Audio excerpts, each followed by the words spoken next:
La déséducation, le terme sonne dur. Il réfère à un constat dur que fait quelqu'un qui est enseignant depuis 3 ans. Mathieu Côté-Desjardins, bienvenue. Merci. Tu lances sur la place publique sous forme d'une série web, une espèce de coup de poing comme enseignant. Déçu, peux-tu te dire déçu? Déçu, mais enthousiaste. Enthousiaste quand même. Ça se sentira dans ça. Bon, avant qu'on s'en parle, on va le regarder pour que les gens se fassent une idée, un extrait de ce que tu fais. Les enseignants sont eux-mêmes en survie, tout comme les enfants qui s'y trouvent. La reconnaissance, les marques d'affection sont devenues plutôt rares. Désormais, l'enseignant apporte lui-même sa pomme. Il serait donc grand temps de changer le symbole de l'éducation. Avec 8 problèmes majeurs qui constituent la déséducation, je me suis arrêté sur l'araignée et ses 8 pattes. Je m'appelle Mathieu Côté-Desjardins et je vais vous expliquer dans quoi je me suis enfoncé. Alors voilà, la déséducation, c'est quoi pour toi? C'est une série de choix, de mauvais choix qu'on fait pour nos jeunes et en prétextant que c'est des choix de qualité. Donc, série de mauvais choix, la réforme, c'est un exemple?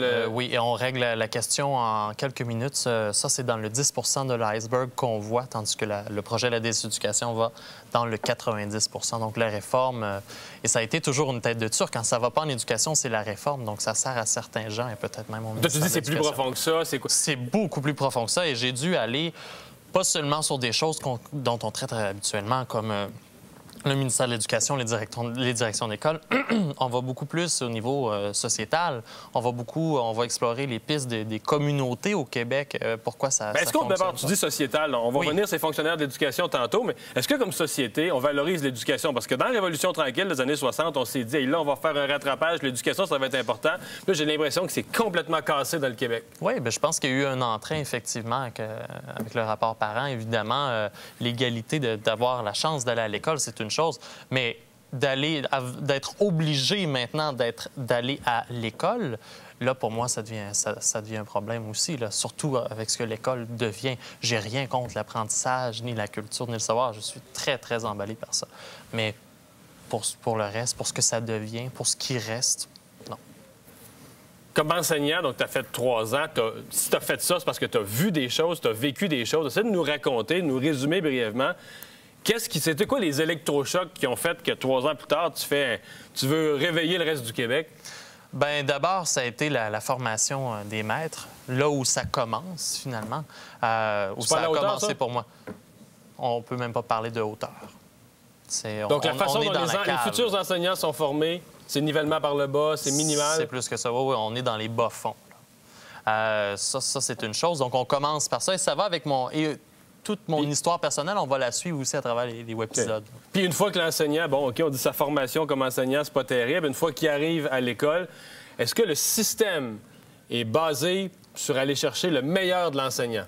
Au contraire, souvent le meilleur. Il faut que l'enseignant soit très tenace, il faut qu'il soit très persévérant pour lui-même être capable de se stimuler et d'en arriver à stimuler les élèves. Donc, parce que le système l'incite à quoi, l'enseignant? Naturellement, le système, il est fait... Il incite à décrocher, c'est aussi simple que ça. Et à un moment donné, les gens qui restent ont une certaine partie d'eux qui ont décroché. Je trouve ça tout à fait important. Qu'est-ce que tu veux dire? Qu'ils font le minimum? Non, pas du tout. Ben oui, il y en a qui vont vers ce côté-là, tandis que de l'autre côté, on se dit, bon, moi, je vais opter pour la relation avec l'élève.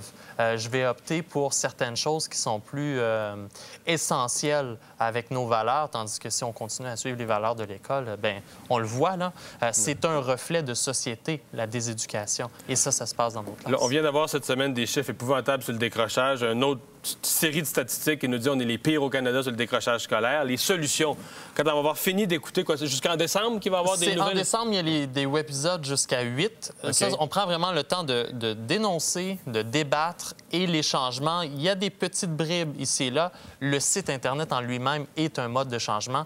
D'abord, il faut s'informer. Parce que mais les solutions, qu'est-ce qu'il faut qu'ils changent? Des solutions, il faut être capable. Moi, je pense qu'il va falloir, à un moment donné, arriver à avoir une liberté en choix d'éducation. Pas juste entre public et privé, de dire, si moi, je veux pas les mettre à l'école, mes enfants, puis que je veux qu'ils apprennent, je veux qu'ils réussissent, je veux qu'ils deviennent des grandes personnes dans cette société-là, de dire, moi, je les mets pas à l'école. Et je pense que ça va être une chose importante à considérer. Les autres, c'est sûr, au niveau gouvernemental, c'est de voir aussi la tangente de la société, la tangente gouvernementale. Est-ce que les solutions vont être placées, oui ou non? C'est très difficile à... Il nous reste 10 secondes. Il y a une question que je veux que tu me répondes brièvement. Si on prend le pouvoir des fonctionnaires, des tours à bureau, qu'on le ramène dans la classe, à l'enseignant, dans l'école, est-ce qu'on s'aide? Ça peut aider beaucoup, mais ça prend une conscience morale d'abord en éducation. Merci beaucoup, Mathieu. Merci, Mathieu. Après la pause, dans le web, faire un film avec comme outil seulement son téléphone.